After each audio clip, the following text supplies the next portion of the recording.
I know that we portray Islam and all Muslims as bad, but there's 1.8 billion Muslim followers of Islam. The jihadist ideology that you talk about, it's an ideology.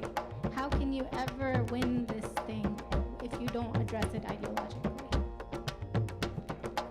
Frank, Will? What I find so amazing is since the beginning of this panel, not one person mentioned Muslims. We are here against Islam, or we're launching war against Muslims. And I assume, are you an American? You're an American citizen. So as an American... My name is Saba Ahmed. I'm a law student at American University. I am here to ask you a simple question. I know that we portray Islam and all Muslims as bad, but there's 1.8 billion Muslim followers of Islam. We have 8 million plus Muslim Americans in this country, and I don't see them represented here. But my question is, how can we fight an ideological war with weapons? How can we ever end this war? The jihadist ideology that you talk about, it's an ideology. How can you ever win this thing if you don't address it ideologically? Frank, Will? Great question. I am so glad you're here, and I am so glad you brought that up because it gives us an opportunity to answer.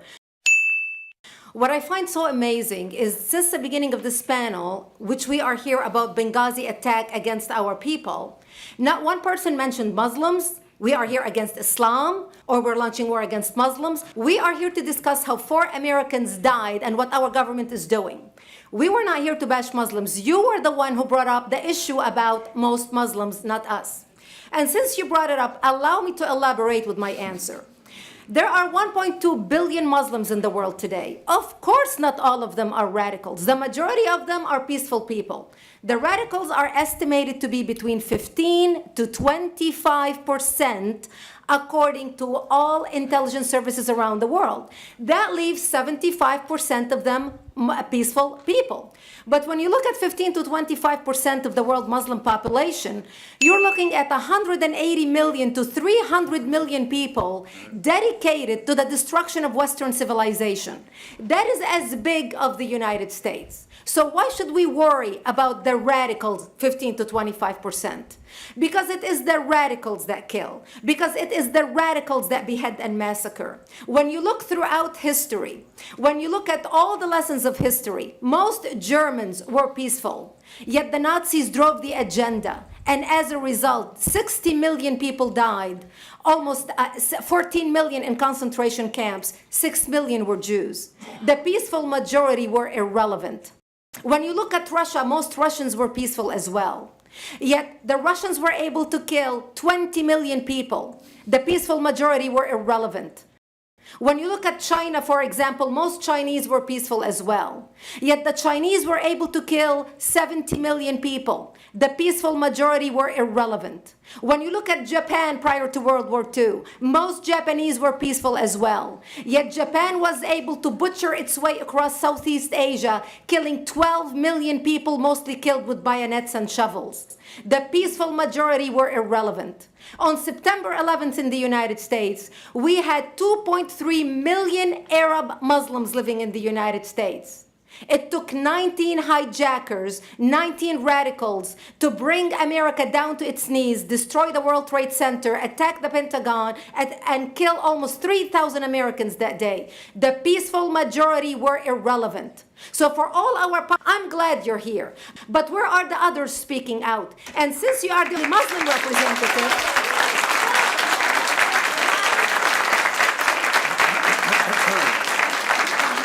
save the applause till the end.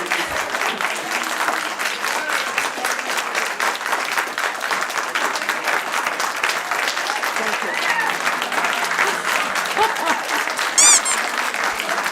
Thank you. And since you're the only Muslim representative in here, you took the limelight instead of speaking about why our government, and I assume, are you an American? You're an American citizen. So as an American citizen, you sat in this room, and instead of standing up and saying a question or asking something about our 4 Americans that died and what our government is doing to correct the problem, you stood there to make a point about peaceful, moderate Muslims. I wish you brought 10 with you to question about how we can hold our government responsible. It is time we take political correctness and throw it in the garbage where it belongs and stop calling it state.